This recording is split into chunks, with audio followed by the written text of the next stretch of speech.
32 teams in 32 not even close days. Hey, everybody, this is Seb Burnett with the Backups Podcast.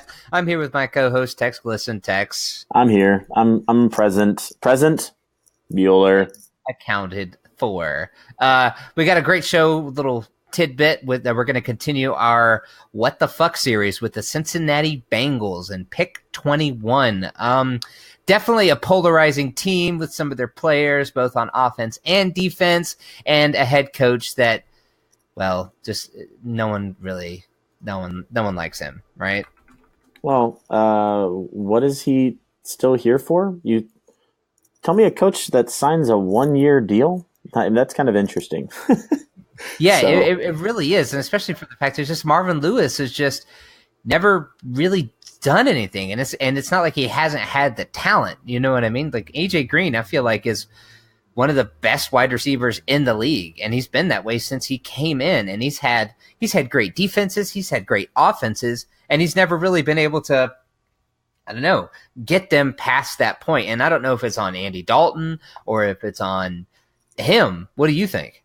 I think it's 100% on the coach. At some point, you have to take a level of responsibility, and every coach in the NFL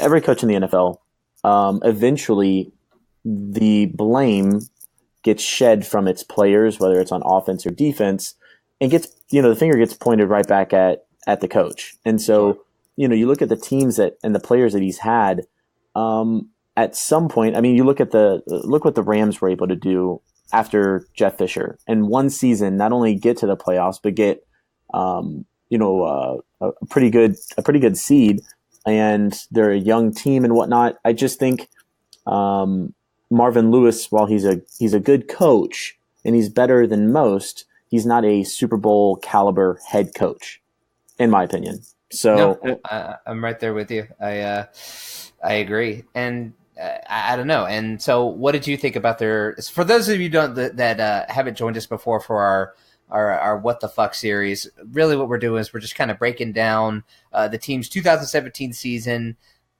some of the picks that we feel they should make in the 2018 draft, which is coming up in a little less than a month, and then what we feel that they're going to do in the 2018 season in the future. So, Tex, tell me your thoughts at base value of the Cincinnati Bengals in 2017.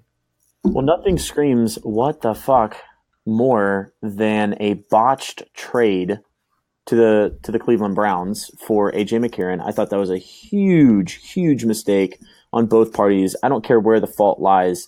You both had a hand in that whole situation. They made a really good value pick with bringing in Joe Mixon. Unfortunately, I think they've really mishandled the Vontaze Burfict, situation, and a great talent, but you just can't protect him from himself. And so, in terms of the season, I didn't think it went that well. I mean, their all-star tight end, Tyler Eifert, who when healthy is a top 5 tight end in the league, has been marred by injuries.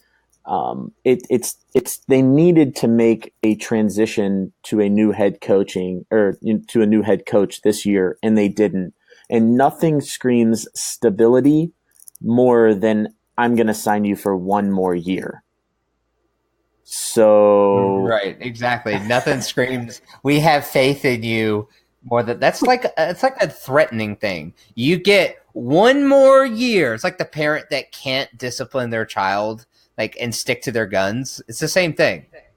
In my opinion, it's a little bit like 2 people in a relationship, and they're like, beating the tar out of each other. They hate each other's guts, and they go, all right, let's try this 1 more time. Like, it's going to be different. No. Let's start over. Let's just start over. Let's just forget 18 Let's just years. Start from the beginning. Hi, I'm Seb. Hi, I'm Karen. Okay, we started over. Ha ha ha. Everything's back to normal until Karen shits on the bed again. Yeah, I can't tell you how many times it's happened to me. I know. I gotta tell. Yeah, don't worry. I'll have a talk with Brett. Okay. Don't worry about it. Yeah, what did you think? I mean, it's the Bengals. You and I both really haven't cared for Marvin in a long time. And No, I mean, I think he's probably a good coordinator. He's not a good head coach. I don't like the way he handles things, and uh, he just says stupid shit. You know what I mean? Like you're supposed to take a semblance of the blame when your like team isn't playing well, and he refused to do that at all this entire past season. He was and he just like, still has a "Nah, job. they're all fucking idiots. It's their job to oh no, it was motivation. That was the big thing.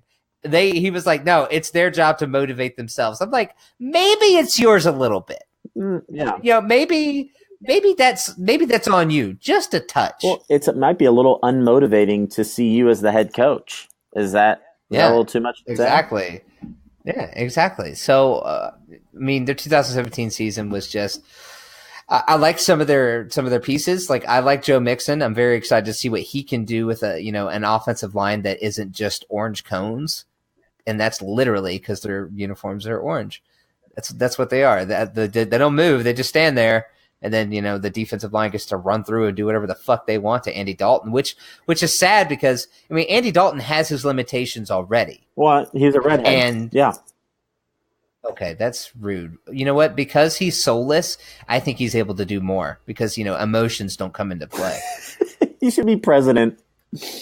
I know, exactly. But like he needs as much time as he can get. And I think with an adequate amount of time to get the ball to his playmakers, Andy Dalton does fine. We've seen that before.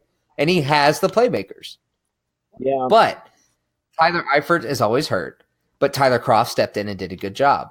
So that wasn't the issue. And I definitely feel like they're trading away their two biggest offensive linemen, which were Andrew Whitworth and I can never remember the other guy. They traded them away 2 seasons ago or they let them walk in free agency. Didn't attempt to re-sign them, and then they looked like shit. Yeah. Their offensive line was Swiss cheese. And with Vontaze Burfict, I mean, like his greatest assets are his worst assets at the same time. It's like he's plays angry, he plays hard, he's a football player. He's an old school angry linebacker, right? Smash mouth in your face. Exactly. Talks a ton of shit. That guy but he's dirty and he lets it get away from him, and those are also his worst traits. And I don't know what you're going to do because a lot of those pieces on that defense are getting older and they're starting to slow down. Mm-hmm. And I think that their window has passed, and it's going to be probably another 3 to 4 years before they're able to do anything, in my opinion. I personally feel like they are on the brink of having to blow up the team, and unfortunately, one of the people that is going to be, taken down with the casualties is going to be Andy Dalton. And a new coach is going to come in there and he's going to either cut or ship Andy away. And you know what? It might be the best for him to move on. But, moving into the 2018 draft, I think, we can only do and talk about what's in front of us and what their biggest needs are. And as far as, needs go for the Bengals, I have a safety, I have offensive line, I have linebacker more out of necessity with, Vontaze Burfict, essentially getting a 4-game ban for PEDs, and tight end because of Tyler Eifert. And then, Kroft is good. He's starter caliber. But they've always had options at tight end. If you look at a few years back, they had a 1st-round pick. Who was it? Was it not Mercedes? It was Jermaine Gresham. Jermaine Gresham. Gresham. So that's my thing. I think they need help at their secondary and definitely offensive line, and especially drafting around, what are they, 20th? The 21st. 21st. Yeah. So I think that's when we're going to see a pretty steady run on defensive tackle and offensive linemen at that point. I'm pretty sure that if we're looking, the interior is kind of where they're going to look to go, because the Bengals did get Cordy Glenn right from the Buffalo Bills. by letting them trade up to the 12th pick, correct? Yes. So, and yeah, they let him trade up there. Cordy Glenn, when he's on the field, is a great tackle. Very true. When he's on the field, but when he's on the field, he has health issues, and I think that they need to probably pick up another possible tackle, like a developmental guy in the 3rd or 4th. I think that at the beginning they should be looking to go the interior, though. I got a couple names I'm going to throw out at you, and I want you to tell me what you think. Isaiah Wynn, James Daniels, or Will Hernandez. Yeah, and, we're seeing rankings for all of those guys fall between mid to late 1st and even mid to late 2nd in terms of where teams value them. And so I think guard that's a perfect position for them to take, somebody on the offensive line at that number. It really just depends on, obviously the main focus on this year's draft has been the quarterbacks at the top. So are we going to see 3? Are we going to see 5? How many quarterbacks go in the top 15, top 20 before the Bengals pick? And then, then you kind of start seeing, okay, what's left? In terms of immediate need, I would definitely say that it's going to be, especially, I don't think that the addition of the tackle, Cordy Glenn, prevents them from going offensive line whatsoever. I mean, no, I don't either. So I definitely see it either being still their biggest need. No matter if they have Cordy Glenn now or not, it's still their biggest need. Right. So I definitely see that being either guard or linebacker. It just depends. There's outside of the top 3, I think 21 is kind of a reach if you're going for the 4th or 5th best linebacker. So I definitely think that, if there's 3 linebackers gone before the 21st pick, then they go offensive line. So yeah, I'm right there with you. What do you think they're going to be able to do in 2018? Give me a record estimation. I don't like it at all. I think that they're not going to be that good.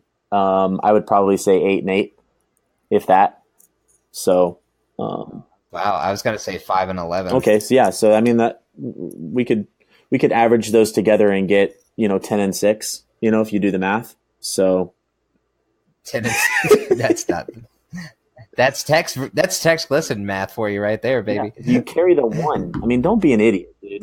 Like it's simple algorithm line graph math. I know, buddy. All right, well, that's what we. Throwing out names. Long division. Newton's law, 3rd law. I mean, come on. All right, everybody. Well, that's what we think about the Cincinnati Bengals 2017-2018. Concludes yet another great episode of our What the Fuck series, 32 and 32, not even close. You can check us out on Apple Podcasts. You can find us on Google Play, Spotify, Stitcher, generally all the big podcast carriers. Subscribe to us and check us out next week when we have Matthew Tabik, the Beakster. He's a Falcons reporter, and he's a pretty big deal, and he's going to come in and have a chat with us. Subscribe. But subscribe. Yeah. Subscribe. Let us know where we go wrong, guys. Subscribe. Please stop. Subscribe. You've been listening to the Backups Podcast. Follow us on Instagram, find us on iTunes, and visit the website at www.thebackups.com with a Z for more.